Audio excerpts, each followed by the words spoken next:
In 1 Nephi chapter 4, Nephi is commanded to kill Laban.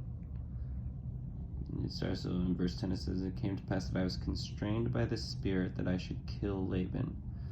But I've said in my heart, never at any time have I shed the blood of man, and I shrunk, and I would that I might not slay him." So this scene in the Book of Mormon is one of the most controversial scenes, because people perceive it as God telling Nephi to murder someone in cold blood, right? And there's ways that they justify it, but I think that the idea that I think that what bothers people is that it makes God unpredictable. God has said, "Thou shalt not kill," right? And people are like, okay, they want to develop these hard and fast rules, these hard and fast commandments that are never violated. And God doesn't work that way. The only hard and fast rule is obey God. And God tells you not to kill anyone, but he has told people in the past to kill people. And he's told people in the past to do things that would be very sketchy and even wrong and very sinful for other people to do.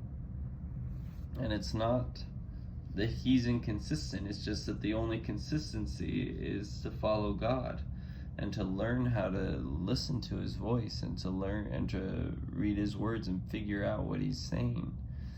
Nephi is very confident. He doesn't have any doubt that it's the Spirit telling him to do this. There's a classic philosophical conundrum when Abraham's commanded to sacrifice Isaac. People will say, they would say, Abraham should have at that moment doubted whether or not it was God speaking to him, right? Because he's telling him to do this wicked thing. But that's not the way God works. People have fundamentally misunderstood God. They think of him as kind of a revealer of an external moral truth, when really God is the truth unto himself. God is the one who decides what's moral and what's not moral. So what's moral is to follow God. What's immoral is to disobey God. And what that means in any specific context is that everyone needs to know for themselves what God is saying to them. I think what's disturbing for lots of people here is that Laban is drunk on the ground and is in a somewhat helpless position. And it feels very personal. It feels like the Abraham sacrificing Isaac thing. It feels, it's not impersonal like when God says, go fight this war, you know. I think people have an easier time with that because that's impersonal. It's like the difference between a drone attack and a suicide bomber. The suicide bomber is a very personal way to kill someone. It's very up close, very visceral. A drone attack is very impersonal, but either way, you're killing people. And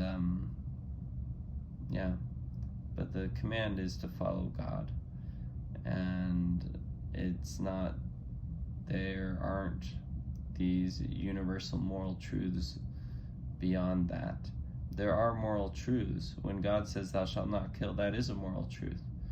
God hasn't revealed to me to go around killing people, and if he did, I would need to be certain that that's God, because it would be against what I'm seeing in the scriptures.